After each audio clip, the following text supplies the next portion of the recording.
أعمالنا من يهده الله فهو المهتد ومن يضلل فلا هادي له. أشهد أن لا إله إلا الله وحده لا شريك له، وأشهد أن محمدًا عبده ورسوله. يا أيها الذين آمنوا اتقوا الله حق تقاته ولا تموتن إلا وأنتم مسلمون. يا أيها الناس اتقوا ربكم الذي خلقكم من نفس واحدة وخلق منها زوجها وبث منهما رجالا كثيرا ونساء، واتقوا الله الذي تساءلون به والأرحام إن الله كان عليكم رقيبا. يا أيها الذين آمنوا اتقوا الله وقولوا قولا سديدا يصلح لكم أعمالكم ويغفر لكم ذنوبكم، ومن يطع الله ورسوله فقد فاز فوزا عظيما. كتاب الله، وخير الهدي هدي محمد صلى الله تعالى عليه وسلم، وشر الأمور محدثاتها، وكل محدثة بدعة، وكل بدعة ضلالة، وكل ضلالة في النار. لپاش سپاس و ستایشێکی بێهاوتا بۆ کردگاری مەزن و داواکردنی درود و ڕەحمەت بۆ سەر گیانی پاکی پێشەوای مرۆڤایەتی محەممەد صلی الله تعالی عەلەیه وسلم. خوا جەلە جەلالوه لە قورئاندا وەکو ئەمرەکات و ئەفەرمێ إن الله يأمر بالعدل والإحسان. خوا جل جلاله أمركات بداد قرايتي وبإحسان وشاككاري. ديار إحسان كالزماني كرديات شاككاري بران برهاتو وشيكي بربا بيستي إحسان إنسان تنها مانايكي بتشكولي لنخلنتو كبلا شاككار بم لبخشن دايتي دا لعرفي إمي كردا وشي إحسان برانبر بچاككاري ويارمتيداني هجاران ديت. أما إحسان زور لو قورتره، چاككاري زور لو برفرتره. ضرورة إما بوردي أقاما لآياتكاني خوا حديثكاني رسول الله صلى الله عليه وسلم وبيان كذني أو مانا قوري يا أو مانا برفري إحسان وچاككاري. أو كسيك محسنة أو كسيك إحساني هي يكمن خصلتك دزجيري أبي خوشويستي خوا جل جلاله، خوا جل جلاله أو كسيك خوشويك محسنة دي قد بدل لم آيتدا خوا أفرمي والله يحب المحسنين. خوا جل جلاله شاككاري خوشوي شاككاراني خوشوي كابو كسيك صفتي إحساني تيابي لهمشتكا توكما وچاك بي أو كسا خوا جل جلاله خوشويستي خوي بسريا أباريني بسريا أرجيني. إنسان كاتك قراري دات شاككار بي أبين لوردو درشتي جياني هل شاككار بي أبين لقم نفسي خوي دا لقل دورو بري دا بهمو كيفية كاني دورو بروا أبي إحسان وشاككاري بنويني أو كاتا أبي تجي أوي كوالله يحب المحسنين. خوا جل جلاله أو كسامي خوشوي كمحسنين بغير أوش. تو محتاج رحمي خواي، تو ضروري برحمي خوا. إن رحمة الله قريب من المحسنين. رحمتي خوا هميشه نزيك لو كسي كشاككا، نزيك لو كسي كباشي أو باش وستا، نزيك لو كسي كشاك وستا. دي قد إما هرهم من رجانا لو أتشلتنا جاردا دس برسكينو هندي احتياجات من هبه أواني كوا دركي بي أكيد أجرنا أوي كدركي بي ناكين إما همون نفسه ناسي كشمان محتاج رحمة رب العالمين. دي الرحمة إخوة بو قوري وبو واسعي خويا نزيك لو كسيك ومحسن إن رحمة الله وسعت كل شيء رحمتي خوا توسعي بسر هموش تيكاهي أما أو كسيك ومحسن رحمي خوا جل جلاله زورني ونزيك كسي شاكك سهمين آيات كأتشين خزمتي خوا جل جلاله أفرمي إن الله مع الذين اتقوا والذين هم محسنون خوا جل جلاله لقل أو كسانيك والتقوى باوردارن بارزقارن لبران بريجدا والذين هم محسنون أو كسانيك ومحسنوا شاككار يعني خوا جل جلاله لقل أو كسيك شاككار رب العالمين لقل أو كسيك شاككار إن الله مع الذين اتقوا والذين هم محسنون معيتي خوا زور قوي صفتك زور برزة هركز أو صفتي دزجيل به خوشبختي أم دنيا سرفرازي أم دنيا سرقورو سرفرازي أو دنياش أبي معيتي خوا جل جلاله زور قوي صحابي رسول الله صلى الله عليه وسلم بيان زاني اشتيق معيتي خواتي اسقى تو لقل هاولك تالي أنا أو كسل لقل هاولك هيت ولا تو لقل الرب العالمين أو كسيك تو يخلق كردو أو كسكسيك محسن أو كسكسيك إحساني هي إما أقد دقتي خوما بدل سيركن لروي تصوير خوا جل جلاله زور جوان تصويري كردوني فأحسن صورك زور بتشاكي صورة كان إما دروس كردو لقد خلقنا الإنسان في أحسن تقويم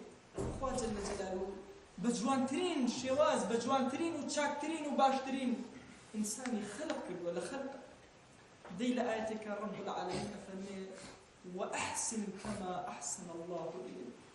دتو تشاككار بتشون خوا تشاكي لقبتو يا كردو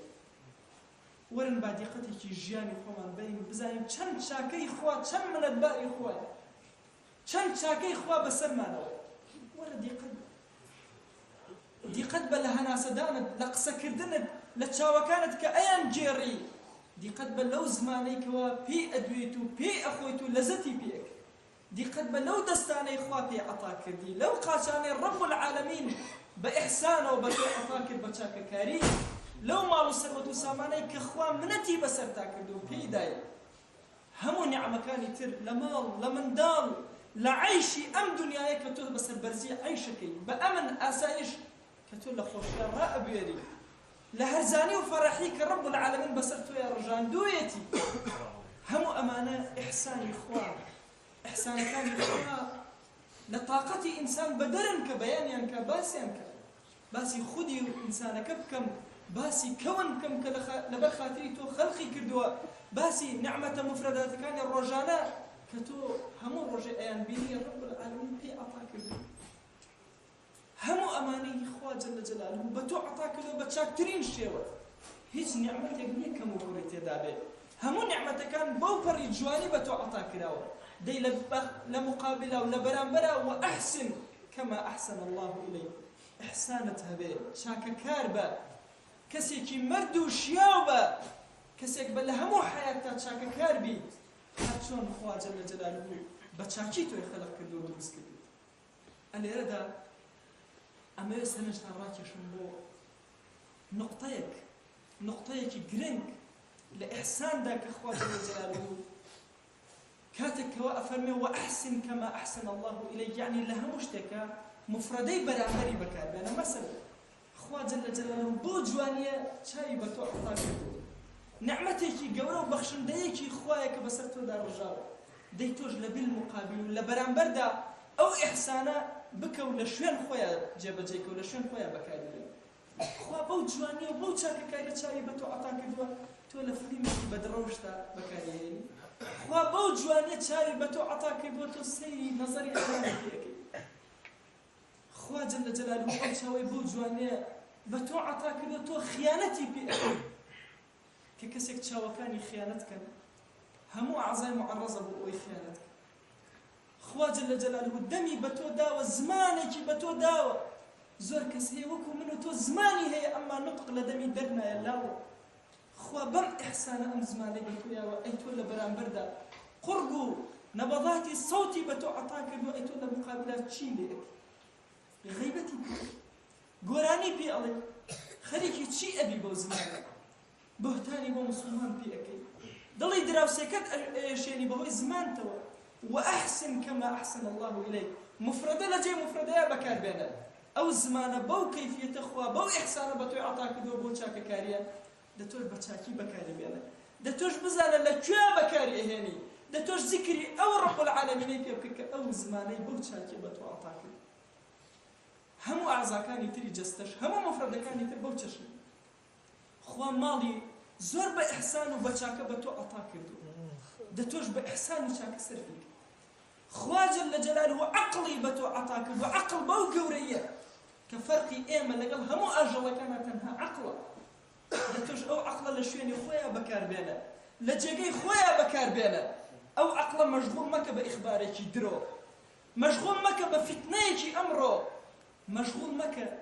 مشغولي مكا بويك بردوام متابعي أفلامك كي تصويري لمشكي تويابي چی جوابی خوا ئەدەیتەوە کە لە ڕۆژی قیامەتە مێشکت وەڵا ئەکرێ حساب و کتابی لەسەرە سێرەکەی چەندەها تەسویری خەلاعی و خراپی تێدا سێرەکەی وێنای چەندەها ئافرەتی ڕوت و بەرڵای تێدا چی جوابی خوا ئەدەیتەوە وأحسن كما أحسن الله إليك إحسان چاکەکار کە هەر چۆن خوا منەتی بەسەر تۆیە کردەوە بە چاکی تۆی خەلق بابچینە خزمەت حەدیثێکی رسول الله صلى الله عليه وسلم كأفرمي إن الله كتب الإحسان على كل شيء خوا جل جلاله شاككاري لسر هموشتك داناو هموشتك أبي إنسان تيا شاككاري جاء استلم معناه برفريق شاككاري تيا هموشتك أبي إحساني تيا كاتك كتو هاكو خاويني خود را أقري كاتك إسلام أمري بيكردوي كأبي نظافة تهبي يكمين بابي فقه بقى الطهارة دس بيأكا وباكو خاويني كاتب كتو أما بيادة أكي كتو أما جيبجي أكي أما إحسانت بيادة كردوة جيبجيت كردوة فرماني إخوة جل جلاله لإحسان وشاكاريا جيبجيت كردوة كاتب لبندايتي دا لحضور الرب العالمين أوستيت ألم كاتب بإحسان تبي باشاككار بيت شاككار لو أتي بلي شون لعبادتها أبو كيفيتك الرب العالمين شوني بأمر كردوة أبي آوى جيبجيك نيش رجوع حجة زكاة مالكتا خير خيرات هر صدقة وهر إحسان هر عبادتي كترك جيبجيك إلا إحسانك كتابه أبي بو بريتوك ما يمشاك كاري كرد بيت أجر بو كيفية نتكرد بيت حقي خويد نداوتي نتواني رب العالمين نخوض الرازيب كيتياي نتواني أو إحسانك خوال سرها مشتكي نسي وجيبجيك إنسانك خوا جل جلاله إحساني نسيبه لسر هموشتك تو هرشتك بإحسانه ولا بلاد قبول ناكري ليت ورناجيري أو حديثي جبرائيل عليه السلام لخطوي بيشودا أماجيكم بيدا دقتي إحسان بدا كديت خزمة رسول الله صلى الله عليه وسلم شوف أنا بتشوف في مريخا صلى الله عليه وسلم دسخة تصراني خوي برسيار أكا أي في مريخا صلى الله عليه وسلم إحسان شيء إحسان أفرمي أن تعبد الله كأنك تراه فإن لم تكن تراه فإنه يراك إحسان أوليك عبادتي إخوة بو كيفيتك تتشاور لأخوايا أقر تتشاور لأخوانا بأخوا بو قورية تشاور لتوي تخوا أقر إما أوهابين تخوا كسمان أتوانا تشاور كمان خيانتك تخوا لشوى تاريكانا كسمان أتوانا سيري فليميك بدروشك سيري قورانيك ومهزنيك ناتواني سوك أزاني همو عيشي تو بريتي لعبادة أو عبادة إحساني أبيت يابي خوا جل جلاله مراقبة بسرتو إن ربك لبالمرصاد خوا مراقبة بسرتو لرصدا يبوت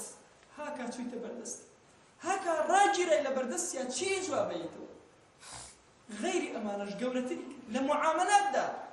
أبي إنسان إحساني هبي أبي شاككار بي كاتيك شتيك وكسك أكيشي كاتي شتيك بكسك أفروشي أبو كيفية بكيت كبزاني رب العالمين شاوي لتوي رب العالمين سيرد أكا تخوا حيفني إنسان رب العالمين سيري بكا أم خيانتك لمعاملة تخوا شرمزاري نية تخوا لا كمبونوي إنسان نية كاتك نتواني نتوانێ ئەبەو کەیفیەتە ئیحسان لە هەموو شتێکیا جێبەجێکا و بەکاربێنێ. غیری ئەوانش معاملات زۆر گەورەیە، معاملە لەگەڵ ماڵ و مناڵی خۆتە، معاملە لەگەڵ کچتە. پێغەمبەری خوا صلی الله عليه وسلم فەرمووی من عال جاريتين حتى تبلغا كانتا له نورا يوم القيامة. دوو کچۆڵەی هەبێ کەسێک لە هەندێک ڕیوایەتە ئوختان دوو خوشکی هەبێ، ئەم دوو خوشکە گەورە کات بە حورمەتەوە تاوەکو ئەچنە ماڵی خۆیان فەرمی ئەبنە نور لە ڕۆژی قیامەتە، ئەی خەنە بەهەشت ئەبنە نور بۆی. دیقەت لە ئەمە ئیحسانە، ئەمە چاکەکاریە